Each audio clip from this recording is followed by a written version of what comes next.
నమస్కారం అండి. నా పేరు డాక్టర్ మౌనిక. నేను అంకుర చిల్డ్రన్స్ హాస్పిటల్‌లో పీడియాట్రిక్ ఎండోక్రినాలజిస్ట్‌ని. ఈరోజు మనం ఒక ఇంపార్టెంట్ టాపిక్ గురించి మాట్లాడతామండి. పేరెంట్స్‌కి దీని గురించి చాలా డౌట్స్ ఉంటాయి. చాలా టెన్షన్ తీసుకుంటూ ఉంటారు. సో, ప్యూబర్టీ ఇన్ కిడ్స్ అంటే పిల్లల్లో వచ్చే ప్యూబర్టీ చేంజెస్ గురించి మాట్లాడతాము. ఈ చేంజెస్ ఎప్పుడు మొదలవుతాయి? అండ్ పేరెంట్స్ ఈ చేంజెస్ గురించి ఏమేమి ఎక్స్‌పెక్ట్ చేయొచ్చు? ఓకేనా. సో ప్యూబర్టీ అనేది ఒక న్యాచురల్ ప్రాసెస్ అండి. అంటే బాల్య అవస్థ నుండి యువ వయసు వరకు ఒక ప్రయాణం అనమాట. It's a journey. అయితే ఈ పీరియడ్లో చాలా చేంజెస్ చూస్తామండి. అంటే వాళ్ళ బాడీలో చేంజెస్ చూస్తాము, మానసికంగా చేంజెస్ చూస్తాము. కానీ ఇవి కూడా ఏది కూడా మీరు పెద్ద వరి అవ్వాల్సిన అవసరం లేదండి. ఇవన్నీ న్యాచురల్గా జరుగుతూ ఉంటాయి అన్నమాట. సో ఫస్ట్ ప్యూబర్టీకి సంబంధించిన చేంజెస్ ఏం చూస్తారు అమ్మాయిలలో, అబ్బాయిలలో? సో అమ్మాయిలలో అయితే అండి బ్రెస్ట్లో పెరుగుదల, ఈ బ్రెస్ట్ ఎన్లార్జ్మెంట్ అనేది ఫస్ట్ సైన్ అండి అమ్మాయిలలో.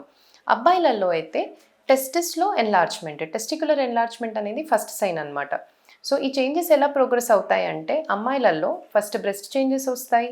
మళ్ళీ కొన్ని నెలల్లో హెయిర్ గ్రోత్ స్టార్ట్ అవుతుంది. అంటే అండర్ ఆర్మ్ హెయిర్ కానీ, ప్యూబిక్ ఏరియాలో హెయిర్ కానీ.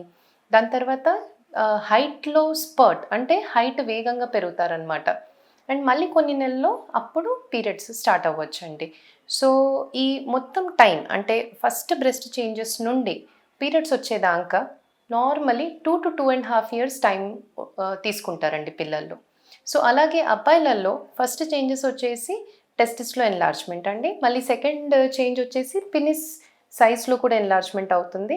And third change hair growth start అవ్వటము, ప్యూబిక్ ఏరియాలో అండర్ ఆర్మ్ హెయిర్ డెవలప్ అవ్వటము. మళ్ళీ కొన్ని మంత్స్ తర్వాత మీరు అబ్బాయిలలో వాయిస్ చేంజెస్ నోటీస్ చేయొచ్చు. దాని తర్వాత ఆ వాయిస్ చేంజెస్ నోటీస్ చేసే పీరియడ్‌లోనే అబ్బాయిలలో కూడా హైట్ వేగంగా పెరుగుతారండి. దీన్ని హైట్ స్పర్ట్ అంటాము ఆర్ ప్యూబర్టీ హైట్ స్పర్ట్ అంటామనమాట. అండ్ ఈ తర్వాత లైక్ కొంచెము బాడీ స్ట్రక్చర్‌లో కూడా చేంజెస్ చూస్తారు అబ్బాయిలలో. అంటే ఇప్పుడు చిన్న పిల్లల్లాగా ఏదైతే ఫ్యాట్ స్టోర్స్ ఉంటాయో అవి తగ్గిపోతాయి. ఎక్కువ మస్క్యులర్ అంటే మసిల్స్ కొంచెం డెవలప్ అయ్యి కొంచెం అడల్ట్ లాగా కనిపియటం స్టార్ట్ అవుతారనమాట. సో అబ్బాయిలలో కూడా జనరల్‌గా ఇవన్నీ ఫస్ట్ చేంజెస్ నుంచి ఈ ఫుల్ ప్యూబర్టీ అరౌండ్ 2.5-3 ఇయర్స్ పట్టొచ్చండి. సో ఇవి వచ్చేసి ఫిజికల్ చేంజెస్ అండి. సో, ఇది కాకుండా ఇప్పుడు మీరు హైట్‌లో కూడా ర్యాపిడ్‌గా చేంజ్ చూస్తారు. అంటే ఈ ప్యూబర్టీ పీరియడ్‌లోనే అమ్మాయిలైనా, అబ్బాయిలైనా చాలా వేగంగా హైట్ పెరుగుతారు. అండ్ ఆల్మోస్ట్ వాళ్ళది 95% హైట్ కంప్లీట్ చేసుకుంటారు బిఫోర్ ప్యూబర్టీ. అండ్ దీంతో పాటు కొన్ని ఎమోషనల్ చేంజెస్ కూడా చూస్తామండి. అంటే ఎలా అంటే బాగా ఫ్రీక్వెంట్‌గా మూడ్ చేంజెస్ ఉంటాయి. ఒక్కొక్కసారి కోపం ఎక్కువగా రావటము. అండ్ ఏంటి అంటే ఫ్రెండ్స్‌కి ఎక్కువ ఇంపార్టెన్స్ ఇవ్వటము స్టార్ట్ చేస్తారు. అండ్ ఈవెన్ లైక్ బాడీ పైన ఎక్కువ ఫోకస్ పెట్టటం అనమాట. అంటే వాళ్ళ సెల్ఫ్ ఇమేజ్ అండ్ కొంచెం ప్రైవసీ కోసం ఎక్కువ అడుగుతారు. సో ఇవన్నీ చేంజెస్ అనేవి న్యాచురల్ అండి. సో ఐ థింక్ ఈ పార్ట్‌లో we should respect their needs అనమాట. అండ్ యాజ్ పేరెంట్స్ మనము మన పిల్లలకి ఎలా హెల్ప్ చేయొచ్చు అంటే వాళ్ళకి అంటే ఫ్రీగా ఉండాలండి. We should be very open and free. వాళ్ళకి ఏ డౌట్స్ ఉన్నా వాళ్ళు మన దగ్గరకొచ్చి హ్యాపీగా డిస్కస్ చేసుకునేలా మనం కూడా ఎలా అంటే వితౌట్ ఎనీ జడ్జ్‌మెంట్ వాళ్ళు ఏ క్వెషన్స్ అడిగినా మనము వాళ్ళకి క్లియర్‌గా ఒక సింపుల్ లాంగ్వేజ్‌లో ఎక్స్‌ప్లెయిన్ చేయొచ్చండి. సో ఇలా మనం కూడా వాళ్ళకి హెల్ప్ చేయొచ్చు. సో ఇప్పుడు ఈ ప్యూబర్టీకి సంబంధించిన ప్రాబ్లమ్స్ ఏమి ఉండొచ్చు పిల్లల్లో. ఒకటేమో ఎర్లీ ప్యూబర్టీ అంటామండి.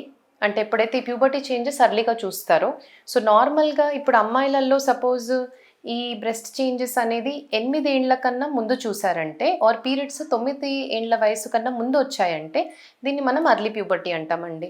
అలాగే అబ్బాయిలలో కూడా సపోజ్ ఈ టెస్టిస్ కానీ పినిస్‌లో చేంజెస్ ఎన్లార్జ్‌మెంట్ అనేది 9 ఏండ్ల వయసు కన్నా ముందు వచ్చింది అంటే దీన్ని మనం early puberty or precocious puberty అంటాము. ఈ 2 చేంజెస్ చూసినప్పుడు మీరు ఇమ్మీడియేట్‌గా మీ డాక్టర్‌ని కలవాలండి. అండ్ అలాగే డిలేడ్ ప్యూబర్టీ ఉంటుంది. డిలేడ్ ప్యూబర్టీ అంటే ఇప్పుడు అమ్మాయిలలో సపోజ్ చేంజెస్ 13 ఇయర్స్ తర్వాత వచ్చాయనుకోండి. దీన్ని డిలేడ్ అంటాము. లేకపోతే పీరియడ్స్ 15 ఇయర్స్ క్రాస్ అయిపోయాయి ఇంకా పీరియడ్ స్టార్ట్ అవ్వలేదన్నా ఇది డిలేడ్ ప్యూబర్టీ అండి. అలాగే అబ్బాయిలలో కూడా ఇంకా ఫస్ట్ చేంజెస్ అనేది ఏవైతే ఉంటాయో అవి ఇంకా 14 ఇయర్స్ వరకు రాలేదు అంటే ఇది కూడా మనం డిలేడ్ ప్యూబర్టీ అంటాము. సో ఐదర్ పిల్లలలో ఎర్లీ ప్యూబర్టీ ఉన్నా, డిలేడ్ ప్యూబర్టీ ఉన్నా మీరు ఇమ్మీడియట్‌గా వెయిట్ చేయకుండా మీ డాక్టర్‌ని కలవాలండి. అండ్ ఇక్కడ అంకుర హాస్పిటల్స్‌లో పీడియాట్రిక్ ఎండోక్రినాలజీ డిపార్ట్మెంట్‌లో మేము ఈ ప్యూబర్టీకి సంబంధించిన విషయాలకి అన్ని టెస్ట్స్ అండ్ ట్రీట్మెంట్ అందిస్తాము. Thank you.